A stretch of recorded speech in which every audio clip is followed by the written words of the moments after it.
IVM.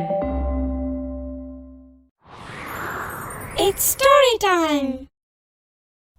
கடனா கொடுத்த பணத்துக்கு குறைஞ்சபட்ச வட்டியாவது கிடைச்சுதான்னு இந்த கதையில பார்க்கலாம். இது வரைக்கும் நம்ம சேனலுக்கு சப்ஸ்கிரைப் பண்ணலைன்னா உடனே சப்ஸ்கிரைப் பண்ணி பக்கத்தில் இருக்கிற பெல் பட்டனை கிளிக் பண்ணுங்க. இந்த கதைகளை இப்போ நீங்க ஸ்டோரி டைம் தமிழ் யூடியூப் சேனல்லையும் ஐவிஎம் பாட்காஸ்ட் ஆப்லையும் மற்ற ஆடியோ தளங்களிலும் கேட்கலாம். ஸ்டோரி டைம் தமிழ் சேனலுக்காக உங்களுடன் ரவிசங்கர் பாலச்சந்திரன். கதையை கேட்கலாம் வாங்க. அரசூருங்கிற ஊர்ல முத்தையான்னு ஒருத்தர் வட்டி கடன் நடத்திக்கிட்டு இருந்தாரு. அவரு தன்கிட்ட கடன் வாங்க வர்றவங்க கிட்ட அன்பா நடந்துக்குவாரு. அவங்களோட தேவை என்னங்கிறத தெரிஞ்சு அதுக்கு தகுந்த மாதிரி பணத்தை கொடுப்பாரு. அநியாய வட்டியெல்லாம் வாங்க மாட்டாரு. இதனால அவரு கொடுத்த கடனும் சிரமம் இல்லாம வசூலாகி அவரோட வியாபாரம் நல்லா நடந்துகிட்டு இருந்துச்சு. முத்தையாவோட இந்த அன்பான குணத்தினாலேயே அவர்கிட்ட கடன் கேட்டு வர்றவங்களோட எண்ணிக்கை நாளுக்கு நாள் அதிகமாயிட்டே வந்துச்சு.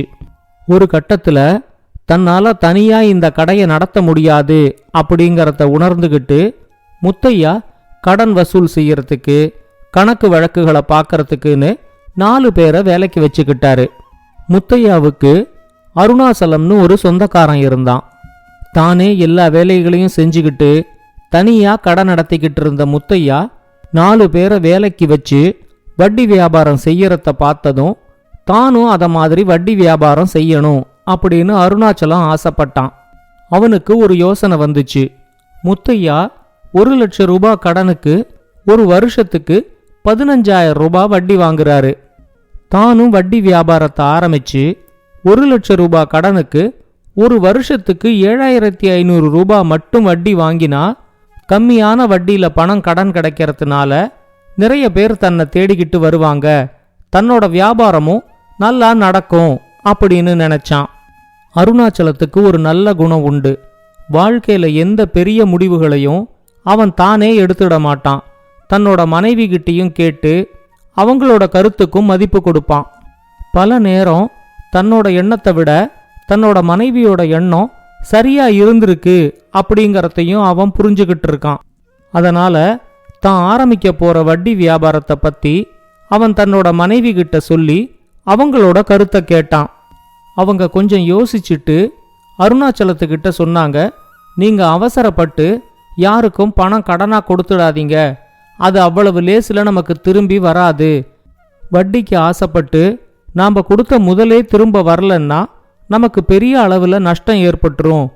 முத்தையா அதிக வட்டிக்கு பணம் கடனா கொடுத்தும் அவர்கிட்ட கூட்டம் குறையவே இல்லை. அதோட அவரு கொடுக்கிற எல்லா கடன்களும் ஒழுங்கா வசூலாகுதாங்கிறது நமக்கு தெரியாது. அதனால நீங்க குறைஞ்ச வட்டிக்கு கடன் கொடுத்தா எல்லாரும் உங்ககிட்டேருந்து பணத்தை வாங்கிக்கிட்டு போவாங்களே தவிர அந்த பணத்தை உங்களுக்கு திரும்ப கொடுக்க மாட்டாங்க. இதுல என்னோட யோசனைய கேட்கறத விட முத்தையாவோட யோசனைய கேட்கறது தான் சரியா இருக்கும்னு எனக்கு தோணுது. அவரு உங்க சொந்தக்காரர் தானே, நீங்க நேரா அவர்கிட்ட போய் வட்டி கடை ஆரம்பிக்க போற உங்களோட எண்ணத்தை சொல்லி அவர்கிட்ட யோசனை கேளுங்க, அவரு கண்டிப்பா உங்களுக்கு உதவி செய்வாரு அப்படின்னு சொன்னாங்க.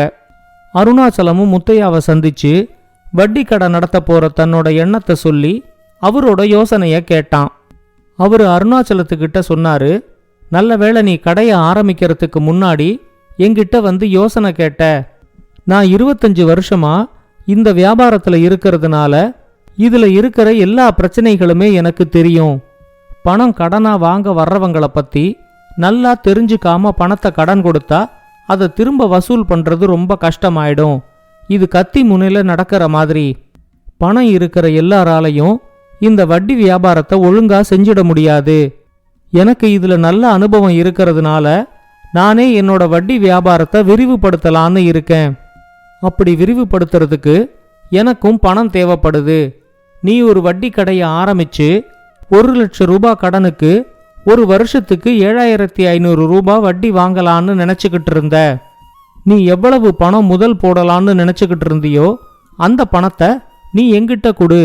நான் என்னோட வட்டி வியாபாரத்தை விரிவுபடுத்துறதுக்கு அதை பயன்படுத்திக்கிறேன். நான் உனக்கு 1 லட்சம் ரூபாய்க்கு ஒரு வருஷத்துக்கு 10,000 ரூபாய் வட்டி தரேன். 7,500 ரூபாய் வட்டி வர்ற இடத்துல உனக்கும் 10,000 ரூபாய் பணம் கிடைக்கும். எனக்கும் முதலே இல்லாம வியாபாரத்தை விரிவாக்கறதுக்கும் ஒரு வழி கிடைக்கும். ஆனா நீ கொடுக்கிற பணத்தை நான் மற்றவங்களுக்கு கடனா கொடுத்துடுவேன். அதனால 5 வருஷம் கழிச்சு தான் உன்னோட முதல் பணத்தை என்னால உனக்கு திரும்பி கொடுக்க முடியும். நீ யோசிச்சு சொல்லு அப்படின்னு சொன்னாரு. அருணாச்சலம் அவர்கிட்ட இந்த 5 வருஷத்துல எனக்கு ஏதாவது அவசர செலவு வந்துச்சுன்னா நான் பணத்துக்கு எங்க போவேன் அப்படின்னு கேட்டான். முத்தையா சொன்னாரு, அப்படி உனக்கு ஏதாவது அவசர செலவு வந்துச்சுன்னா நானே உனக்கு பணம் கொஞ்சம் கடனா கொடுக்கறேன். அந்த கடனுக்கு மற்றவங்கள மாதிரி 1,00,000க்கு 15,000 கொடுக்காம நீ 1,00,000க்கு 12,000 கொடுத்தா போதும். இதனால உங்ககிட்ட சும்மா இருக்க போற பணம் உனக்கு ஒரு வட்டியையும் சம்பாதிச்சு கொடுத்துக்கிட்டு இருக்கும். உனக்கு தேவை ஏற்படும் போது உனக்கு வேண்டிய அளவுக்கு பணம் உடனடியா கடனாவும் கிடைக்கும் அப்படின்னு சொன்னாரு. அருணாச்சலம் தன்னோட மனைவி கிட்ட கேட்டுக்கிட்டு வரதா சொல்லிட்டு வீட்டுக்கு வந்து நடந்ததை எல்லாத்தையும் அவன் மனைவி கிட்ட சொன்னான். அவங்க சொன்னாங்க, முத்தையா சொல்ற யோசனை சரியாத்தான் இருக்கு. நீங்க 10 பேருக்கு கடன் கொடுத்து 7,500 ரூபாய் வட்டி வாங்கறதுக்கு பதிலா முத்தையா ஒருத்தருக்கு மட்டும் கடன் கொடுத்து 10,000 ரூபாய் வட்டி வாங்க போறீங்க. வேலை எதுவும் செய்யாம உக்காந்த இடத்துலயே 10,000 ரூபாய் வட்டி வந்துருதுங்கும்போது நீங்க உங்க மற்ற வேலையிலையும் உங்க கவனத்தை செலுத்தலாம். நமக்கு அவசர செலவுக்கு பணம் தேவைப்படும் போது நம்ம பணத்தை முத்தையா கிட்டேந்து நாமளே கடனாவும் வாங்கிக்கலாம். முத்தையாவை பத்தி நம்ம குடும்பத்துக்கும் நல்லா தெரியுங்கிறதுனால அவரை நம்பி பணமும் கொடுக்கலாம். அதனால நம்ம கிட்ட இருக்கிற பணத்தை சும்மா வச்சிருக்கிறத விட முத்தையா கிட்ட முதலீடு செய்யுங்க அப்படின்னு சொன்னாங்க. மனைவி சொன்ன மாதிரியே அருணாச்சலம் தங்கிட்ட இருந்த மொத்த பணத்தையும் முத்தையா கிட்ட முதலீடு செஞ்சுட்டு வந்தான். முத்தையாவும் சொன்ன தேதிக்கு வட்டியை சரியா கொடுத்துக்கிட்டு வந்தாரு. அருணாச்சலத்தோட பக்கத்து வீட்டுல அவனோட நண்பன் வீராசாமி இருந்தான். அருணாச்சலத்துக்கும் வீராசாமிக்கும் ஒரே அளவு விவசாய நிலங்களும் ஒரே அளவா வருமானமும் இருந்துச்சு. ஆனா வீராசாமி கையில பணம் தங்கவே தங்காது. அவன் கண்டபடி செலவு செய்வான். அதனால அடிக்கடி அருணாச்சலத்துக்கிட்ட வந்து கைமாத்தா ஏதாவது பணம் கடனா வாங்கிக்கிட்டு போவான். அந்த மாதிரி வாங்குற பணத்துக்கு இதுவரைக்கும் அருணாச்சலம் வட்டியும் கேட்டதில்ல. இப்ப தங்கிட்ட இருந்த எல்லா பணத்தையும் அருணாச்சலம் முத்தையா கிட்ட கொடுத்துட்டதுனால வீராசாமி வந்து கைமாத்தா பணம் கடன் கேட்டப்போ அவனுக்கு கொடுக்கறதுக்கு அருணாச்சலத்துக்கிட்ட பணம் இல்ல. அவன் வீராசாமி கிட்ட, நீ உன்னோட பணத்தை வீணா செலவு செய்யாத, என்ன மாதிரியே நீயும் முத்தையா கிட்ட உன்னோட பணத்தை முதலீடு செஞ்சு வையி, 1 வருஷத்துக்கு 1,00,000க்கு 10,000 ரூபாய் பணமும் கிடைக்கும் அப்படின்னு சொன்னான். ஆனா அருணாச்சலம் அவனுக்கு இப்படி ஒரு அறிவுரை சொன்னது வீராசாமியோட மனைவிக்கு பிடிக்கல. அவங்கவங்க கிட்ட இருக்கிற பணத்தை எப்படி செலவு செய்யறதுங்கிறது அவங்க இஷ்டம். இவர் யாரு பணத்தை செலவு பண்ணாத முதலீடு பண்ணு அப்படின்னு சொல்றதுக்கு? அவரோட வாழ்க்கை முறை வேற, நம்ம வாழ்க்கை முறை வேற அப்படின்னு சொன்னாங்க. அந்த தடவை வீராசாமிக்கும் அருணாச்சலத்துக்கும் வயல்ல நல்ல விளைச்சல் கிடைச்சிச்சு. எல்லா செலவும் போக 2 பேர் கையிலையும் 1,00,000 ரூபாய் பணம் தங்கிச்சு. வழக்கம் போல அருணாச்சலம் தங்கிட்ட இருந்த 1,00,000 ரூபாய் பணத்தை முத்தையா கிட்ட முதலீடு செஞ்சான். ஆனா வீராசாமியோட மனைவிக்கு தனக்கு பிடிச்ச ஒரு வைர மாலைய 2,00,000 ரூபாய் செலவுல வாங்கிக்கணும் அப்படின்னு ஆசை இருந்துச்சு. அவங்க வீராசாமி கிட்ட, உங்களை மாதிரியே உங்க நண்பர் அருணாச்சலத்துக்கும் விளைச்சல்ல 1,00,000 ரூபாய் பணம் கிடைச்சிருக்குது. அதை அவர்கிட்ட கடனா வாங்கிக்கிட்டு வந்து இப்ப வைர மாலைய வாங்கிடலாம். அடுத்த விளைச்சல்ல நமக்கு பணம் கிடைக்கும் போது அது அருணாச்சலத்துக்கு கொடுத்துக்கலாம் அப்படின்னு சொன்னாங்க. வீராசாமி போய் அருணாச்சலத்துக்கிட்ட கேட்ட உடனே அவன் சொன்னான், வைர மாலைங்கிறது உன்னோட ஆசைக்கு வேணா பயன்படுமே தவிர அது ஒரு நல்ல முதலீடு இல்ல. அதுல நீ போடுற பணம் உனக்கு எந்தவித வட்டியையும் சம்பாதிச்சு கொடுக்காது. அது மட்டும் இல்லாம அதை பாதுகாக்கிறதுக்கு வேற நீ செலவு செய்யற மாதிரி ஆயிடும். வீட்டுல வச்சுக்க முடியாம வங்கியில வைக்கிறதுக்காக லாக்கர்லாம் எடுக்கிற மாதிரி ஆயிடும். அதனால நான் சொல்ற மாதிரி வைர மாலையெல்லாம் வாங்காம உங்ககிட்ட இருக்கிற 1,00,000 ரூபாய் பணத்தை முத்தையா கிட்ட முதலீடு செஞ்சு வையி, 1 வருஷத்துக்கு 10,000 ரூபாய் உனக்கு வட்டியும் கிடைக்கும் அப்படின்னு சொன்னான். வீராசாமி அவங்கிட்ட சொன்னான், உனக்கு என்னோட மனைவியை பத்தி தெரியாது, வைர மாலை வாங்க போறதா ஒரு பெரிய ஆசையையும் அவங்க மனசுக்குள்ள வளர்த்துக்கிட்டாங்க. இப்ப போய் வைர மாலை வேண்டாம் அப்படின்னு சொன்னா உயிரையே விட்டுடுவாங்க. இப்ப என்ன செய்யறதுன்னு தெரியல அப்படின்னு சொல்லி கவலைப்பட்டான். அவங்கிட்ட அருணாச்சலம் சொன்னான், உனக்கு 1,00,000 ரூபாய் பணம் கடனா வேணும்னா நான் முத்தையா கிட்டேந்து வாங்கி தரேன். ஆனா அதுக்கு ஒரு வருஷத்துக்கு அவரு 12,000 ரூபாய் வட்டி வாங்குவாரு. இப்ப உடனடியா உனக்கு பணம் வேணும்னா அது ஒண்ணுதான் வழி அப்படின்னு சொன்னான். வீராசாமியும் வேற வழி இல்லாம அருணாச்சலத்தை கூட கூட்டிக்கிட்டு போய் முத்தையா கிட்டேந்து 1,00,000 ரூபாய் பணம் கடனா வாங்கிக்கிட்டு வந்தான். நடந்தது எல்லாம் தெரிஞ்சதும் வீராசாமியோட மனைவி அருணாச்சலத்தை வாய்க்கு வந்தபடி திட்டினாங்க.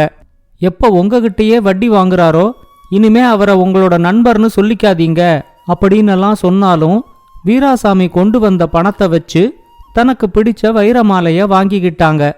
ஆனா அடுத்து வந்த நாட்கள்ல வாங்கின கடனுக்கு வட்டி கட்டணும் அப்படிங்கறத நல்லா நினைவுல வச்சுக்கிட்டு வீராசாமியும் அவனோட மனைவியும் வீண் செலவு செய்யாம சிக்கனத்தை கடைபிடிச்சு வாழ்ந்தாங்க.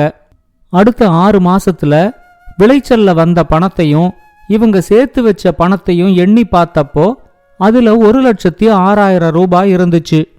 6 மாசத்துக்கான வட்டியோட சேர்த்து 1,00,000 ரூபாய் கடனை அடைச்சிடலாம் அப்படின்னு நினைச்சு அந்த பணத்தை எடுத்துக்கிட்டு வீராசாமி அருணாச்சலத்தோட வீட்டுக்கு போனாரு. வீராசாமி கொடுத்த பணத்துல 1,00,000 ரூபாயை மட்டும் எடுத்துக்கிட்டு மீதி 6,000 ரூபாய் பணத்தை அருணாச்சலம் வீராசாமி கிட்டயே திரும்ப கொடுத்தான். வீராசாமி அவங்கிட்ட, இந்த 6,000 ரூபாய் நான் வாங்கின 1,00,000 ரூபாய் கடனுக்கு 6 மாசத்துக்கான வட்டி அப்படின்னு சொன்னதும் அருணாச்சலம் சொன்னான், முத்தையா கிட்ட 1,00,000 ரூபாய் கடனை நான் தான் வாங்கினேன், அதுக்கான வட்டிய நானே கொடுத்துட்டு போறேன். ஆனா நான் உனக்கு கொடுத்தது வட்டி இல்லாம தான். முத்தையா 1,00,000 ரூபாய் கடனுக்கு ஒரு வருஷத்துக்கு 12,000 ரூபாய் வட்டி வாங்குவாரு அப்படிங்கறத தான் நான் உனக்கு சொன்னேனே தவிர நான் உங்ககிட்ட அந்த பணத்தை வாங்க போறதா சொல்லவே இல்லை. அத சொல்லாம விட்டதுனால எனக்கு வட்டி கொடுக்கணுமே அப்படிங்கிற நினைப்புல நீயும் 6 மாசமா ஆடம்பர செலவு எதுவும் பண்ணாம சிக்கனமா வாழ்ந்து இந்த பணத்தை சேர்த்து வச்சிருக்கிற. பணத்தோட மதிப்பு என்னங்கறத நீ புரிஞ்சுக்கணுங்கிறதுக்காகத்தான் நான் அப்படி செஞ்சேன். சேமிப்போட அவசியமும் முதலீடோட அவசியமும் இப்போ உனக்கு நல்லா புரிஞ்சிருக்கும்னு நினைக்கிறேன் அப்படின்னு சொன்னான்.